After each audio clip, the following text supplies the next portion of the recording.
नमस्कार दोस्तों। आज हम लोग अध्ययन करेंगे क्लास 10th यूपी बोर्ड का जो एमसीक्यू है उसे आप लोग अच्छी तरह से देखिए, सामाजिक विषय का, और पेपर में अच्छा नंबर लाइए जो बोर्ड एग्जाम है।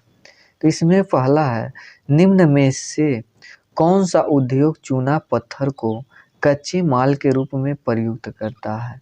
तो वह सीमेंट है। अगला जो है, निम्नलिखित में से कौन सा एक आधारभूत उद्योग है? तो वह है लौह और इस्पात। अगला है तीसरा, पश्चिमी रेलवे का मुख्यालय स्थित है। तो पश्चिमी रेलवे का मुख्यालय जो है वो मुंबई में है। अगला चौथा प्रश्न है, निम्नलिखित में से किस वस्तु का निर्यातक भारत नहीं है? तो उर्वरक। उर्वरक का जो है भारत निर्यात नहीं करता, यानी दूसरे देशों में नहीं बेचता है। अगला प्रश्न है कि बेल्जियम की सामुदायिक सरकार में निम्नलिखित में से किसके मध्य सत्ता में साझेदारी है? तो वह विभिन्न सामाजिक समूहों के मध्य जो था सत्ता का यानी साझेदारी था कि यह इस समाज की सरकार बनेगी, यह इस समाज की सरकार बनेगी, ऐसे हो रहा था बेल्जियम में। अगला जो है, श्रीलंका में निम्नलिखित में से कौन सा बहुसंख्यक वर्ग है?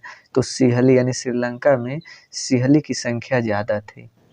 फिर अगला प्रश्न 7वां, भारतीय संघ में अवशिष्ट शक्तियाँ किसको प्राप्त है? तो वह संघ को प्राप्त है। अगला जो है, निम्नलिखित में से कौन सा संघीय सूची का विषय है? तो वह है रक्षा।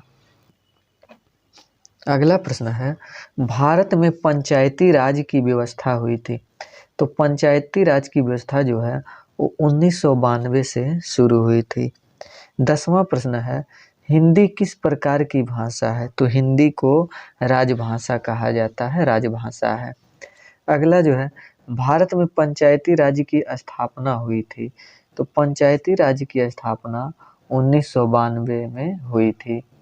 अगला जो है, 12वां, धर्मनिरपेक्ष राज्य में, तो इसमें जो है सभी धर्मों को सम्मान से समझना, यानी सभी धर्मों को सम्मान करना, उसे धर्मनिरपेक्ष राज्य कहते हैं।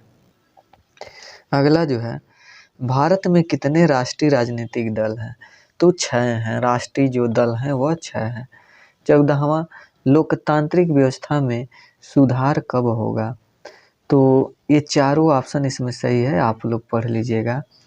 अगला जो है कि भारतीय राष्ट्रीय कांग्रेस की स्थापना किस वर्ष में हुई? तो 1885 में हुई। अगला जो है प्रश्न, भारत में मताधिकार की आयु क्या है? तो वह है, इसमें से कम 18 वर्ष रहना चाहिए तो आप वोट दे सकते हैं। अगला प्रश्न है, विकास का महत्वपूर्ण घटक है? तो वह है औसत आय। 18वां जो है, किसी देश के विकास को निर्धारित करने का आधार है?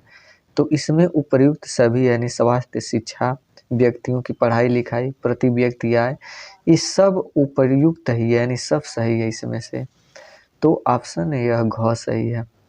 निम्नलिखित में से कौन सा विकसित देश है? तो फ्रांस जो है इसमें से विकसित देश है। अगला जो है, निम्न में से किस राज्य की प्रति व्यक्ति आय सर्वाधिक है? तो हरियाणा की है।